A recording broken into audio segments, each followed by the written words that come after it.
So honestly, I cannot even believe that I am making this video right now, but you've seen the headlines, you've seen other people doing their videos on it. This is kind of like my version of the video on this topic, which is the Army removing the shark attack from basic training.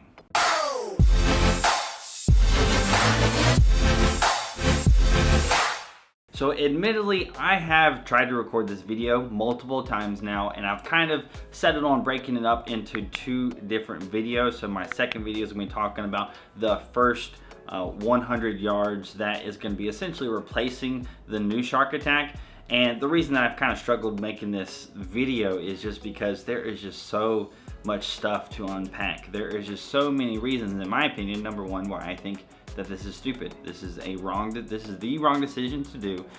It is not going to result in having better soldiers or better experience, essentially, because there's just a lot of stuff. So I mean, as you can see, I just have a whole lot of things that I want to say. But the biggest thing that I kind of want to get across to y'all right now, if you are leaving for basic training, are you now going to be missing out on one of the things that literally everybody before you who has joined the Army, at least on the enlisted side, some officers like myself who went to basic training first and then became an officer later, but pretty much everybody except for officers has experienced this, and they remember that day very, very, very vividly.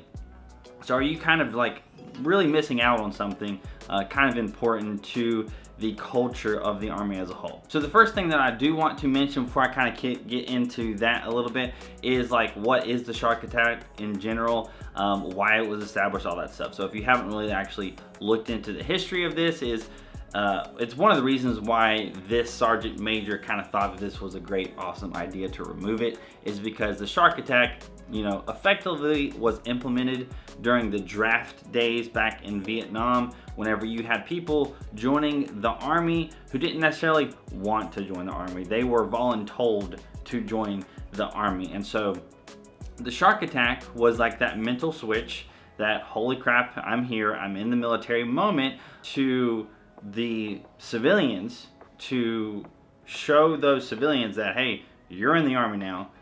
These drill sergeants, they are in charge of you. They are essentially going to be just telling you absolutely everything that you're going to be doing for the next several weeks, right? So it was just kind of almost like an initiation, a mind twist kind of thing, in order to get the civilians to realize, hey, you're in the freaking Army now. And so somehow this logic of, hey, we don't have a draft now, technically you still sign up for the draft, at least I think so, at least I did whenever I was 18, but we have an all volunteer force. So why do we need this? And we need it, in my opinion, because the reason that it was implemented, I think, is still true. I think we still need that stuff, because whether you have a civilian who's joining the military because they want to join the military, or a civilian who's joining the military because they're told to join the military, they have to join the military, I think that mindset shift still has to take place.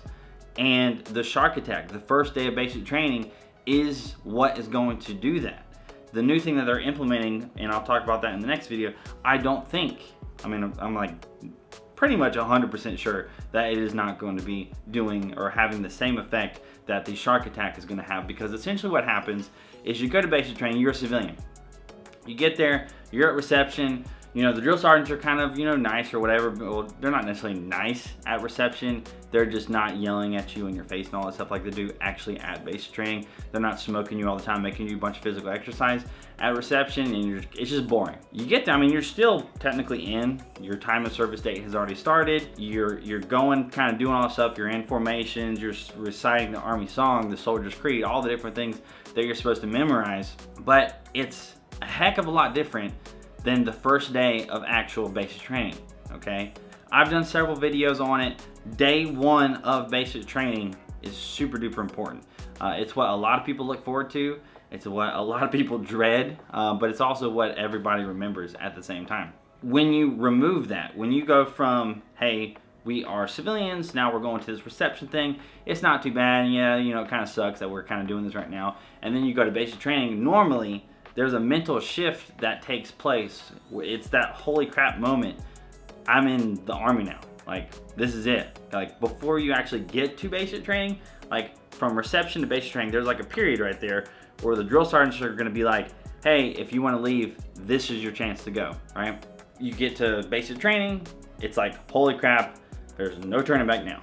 And one of the biggest, most important things about basic training, the way that you're gonna have these, or create better soldiers essentially, is having the soldiers really committed to, really kind of just like believing that they are soldiers now, they are not civilians anymore. But if you remove that initiation, if you remove that shock and awe, if you remove that crazy, insane, hectic time of the shark attack, the first day of basic training, it's really just the shark attack is essentially the whole first day, basically. But if you remove that, that mental shift never happens. You have a bunch of civilians still just in uniforms. You have these civilians that haven't really come to terms with the fact that the drill sergeants are in charge. You're not your own single person. You are part of a team. You are part of an army, right? That is extremely, extremely important, that you have to instill in these civilians to become soldiers. Is, hey, you're not just your own person now.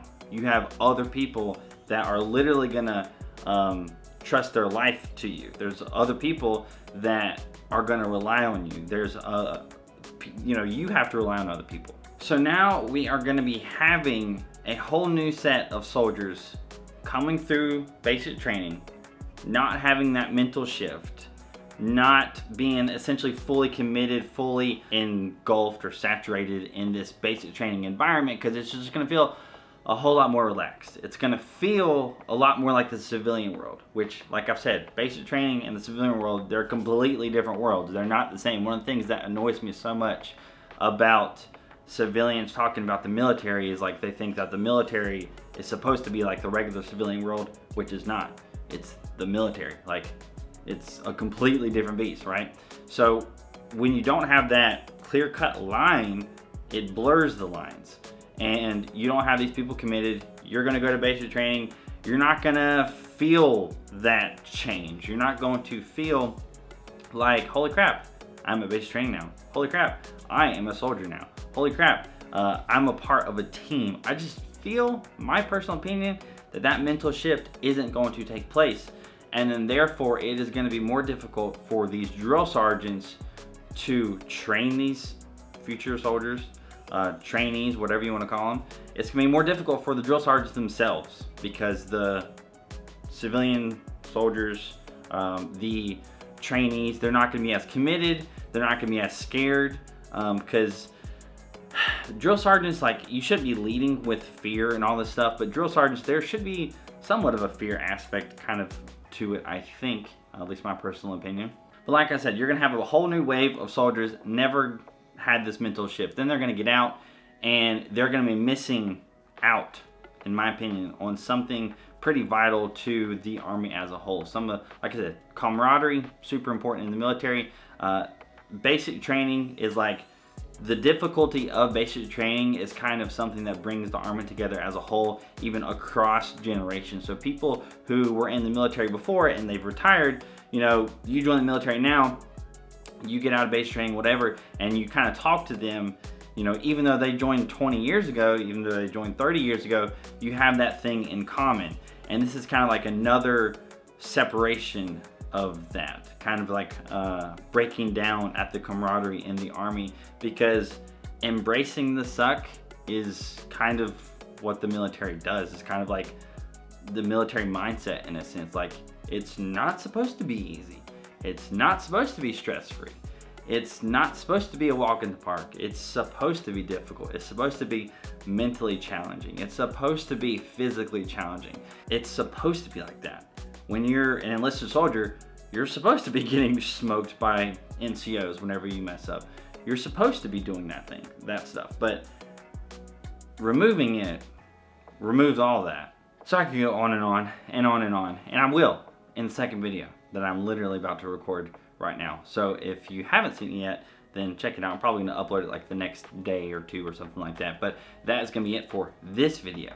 I hope you guys enjoyed it. Let me know down in the comment section what you all think about this. If you are about to leave for basic training, how do you feel about it personally, knowing that you're not going to experience this, which is something key to the basic training experience that everybody before you has experienced, right? So let me know down in the comment section what you think, or if you've gone through it, you know, be like, hey, you know, it's not that big of a deal. You have a different opinion than me. But I'd like to see y'all's opinions down in the comment section down below.